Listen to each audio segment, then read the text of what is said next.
Hi folks, Jesse Olson and Craig Wilcox from Mother Udder Farm here. And in our last video, we talked about what we were going to do in the wake of the campfire. We've had a little bit of time now to process some of the video and process some of the things that have happened since. And it is the day after Christmas. We're spending some time with family up in Bend, Oregon, Craig's family. And we're now going through some of the video that we took the day of the fire. So that's what you're going to be seeing this time, is what we experienced after we left the house, after we drove through the worst of the flames and made it to the corner of Hoffman and Concow Road. From that point is where I started recording, and you'll see and hear what I was thinking and what I was witnessing as I was panning around the van. You'll also see us drive to the safety area where we'll swap over to recordings that Jess made. If this is something that triggers you, if fire triggers you, if explosions trigger you, we don't recommend watching it. But go ahead and take a look and let us know what you think. And please like and share, subscribe, and let us know what you're thinking. If you have any experiences with the fire itself, please comment. We want to hear your stories, and if you have anything that we can add to ours, we definitely would like to hear from you. Thanks. Thank you very much. The main reason we're here right now is most of the fire has already burnt through this area. We had to drive through the burning section in the burning area. Looks like something's moving, so I'm going to let you guys go. I'll come back when I have more of an update. Craig with Mother Udder Farm here again. I've been hearing explosions, and the fire in front of me is starting to get a little bit brighter again. We're thinking they're propane tanks that are lighting off.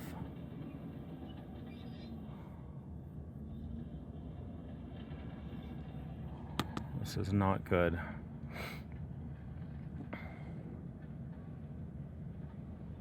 As you can see, not everything is fully burnt, but what isn't burning is catching fire. And this is in the already burnt section, so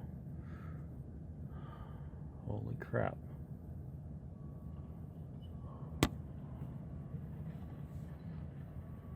Wildfire all around us. That is someone's wood pile still burning. And back over here, you can see more of the fire.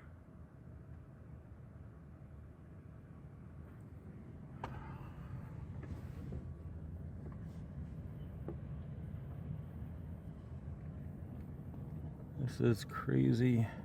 Let us in. Give us a safe place.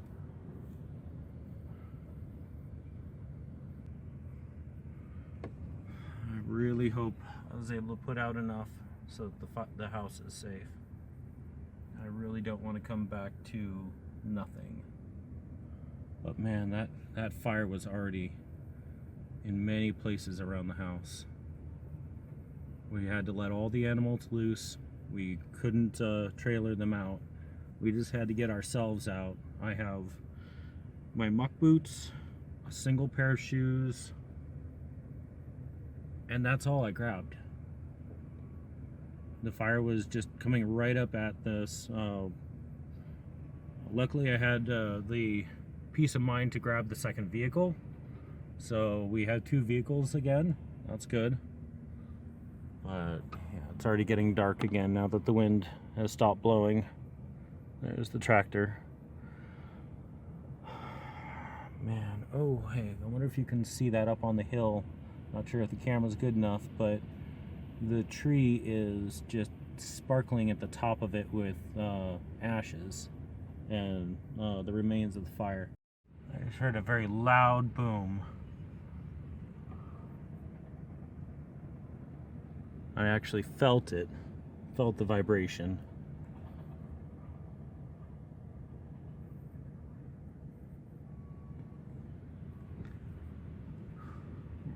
I'm in a safe-ish spot because all of this area has already burnt except for a few trees, and the person who owned this property actually kept it really clear.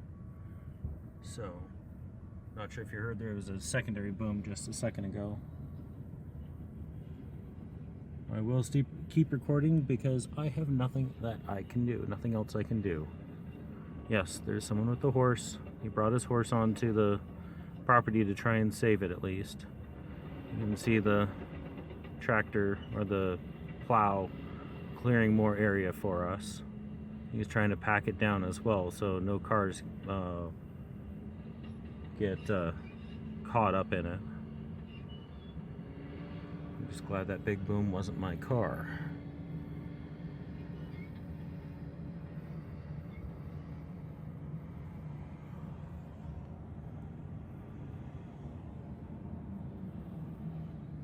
PG&E.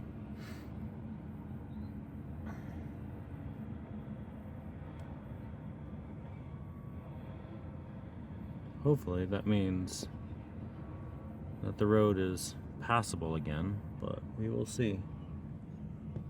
We always have this as a secondary option.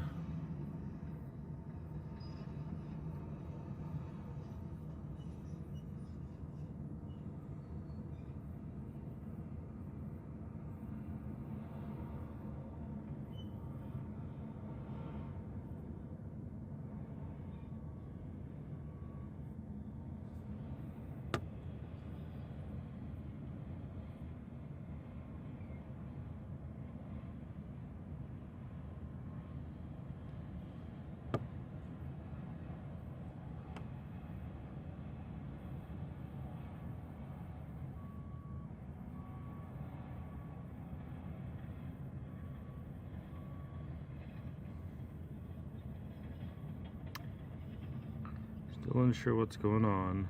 I really don't feel like walking out there and breathing the ash and soot. Oh, they're going down Hoffman. That's good. Okay.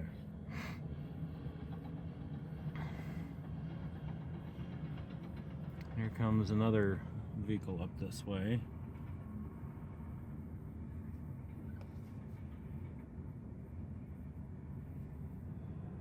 This one is another Cal Fire. Now, normally you would think that it's perfectly passable because Cal Fire's through here, but it could easily be from the fire station, which is about a quarter mile that way. So, does not, just because we see them does not mean that the road is still passable. So, plow is still smoothing out areas. We're roughly safe-ish. Keep you guys updated. I'm going to continue to record just in case those pops happen. We're under the safety zone in Camelot. Do you know where that's at? No, I don't. So you'll turn around. There's a big open meadow back there that's way less smoky that we're going to start. So start turning yourself around and going that way. Okay.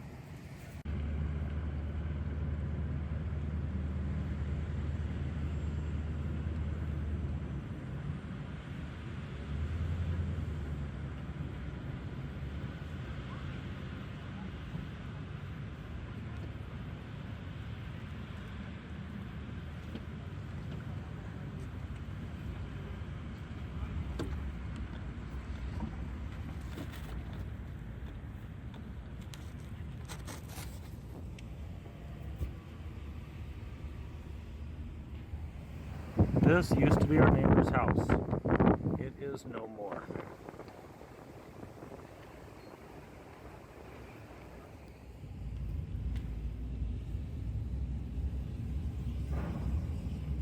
Hear that pop.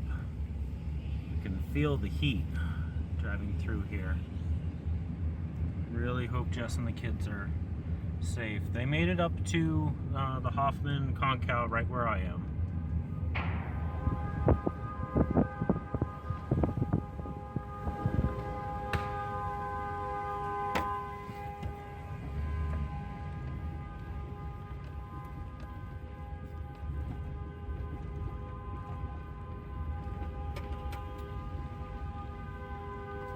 Camelot, guys.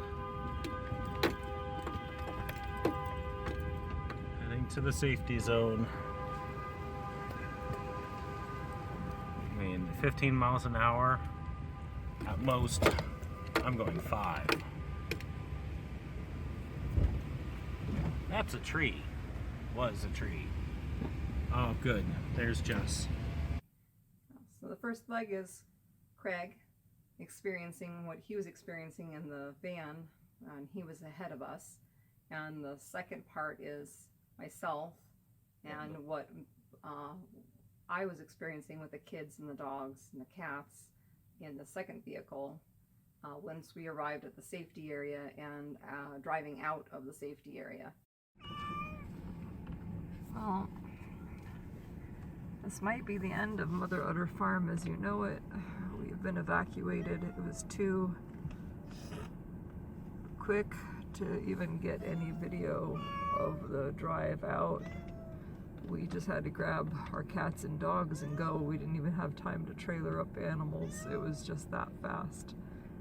So we are now sitting in a safe zone waiting to be evacuated out. We didn't even know there was a fire because the PG&E cut off power. So there was no way to know. We got no emergency phone calls because PG&E also turned off telephones. There's just nothing. Everybody's standing around trying to figure out what's going on and what our next steps are. Hopefully the fire department can get us out safely.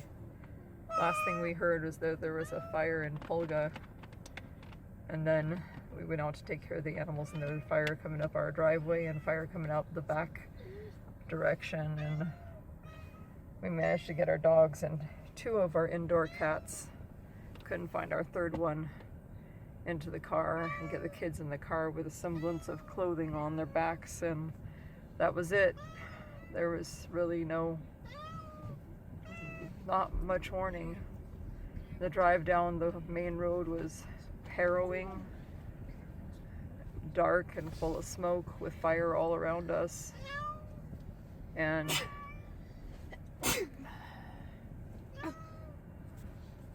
can't see much more than that. At this point, it looks like the whole farm is lost. It was creeping up the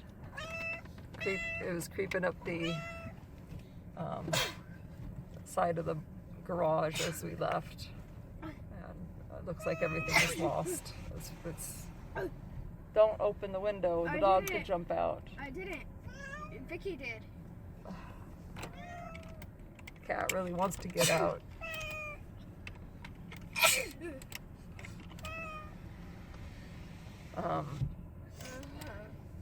She sees her daddy over there. So here we are waiting. We've got an appointment in Sacramento at 4 o'clock. I don't know if we're gonna make it, and we have no way to contact them because there's no cell service. Is it cold outside? So we are stuck. All right, viewers. Tonight we'll be spending the night in Chico at our property there. And maybe we'll build a bigger and better farm in the future. Love you all.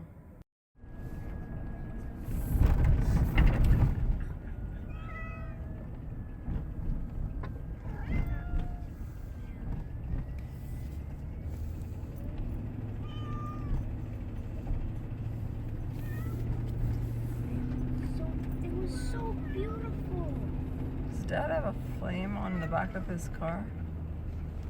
No. It's just Oh, that's just an orange strap. Okay.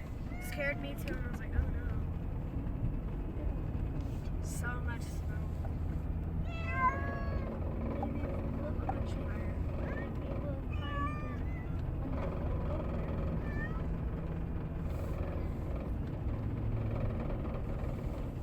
Really, that sign, just that one sign. Nobody's gonna be coming in. So I'm gonna just not worry about the line. Only people that might be coming in will be the fire department. Luckily, Are we going to the Chico? Yep, we're going straight to the Chico house. That one's still on fire. Yeah.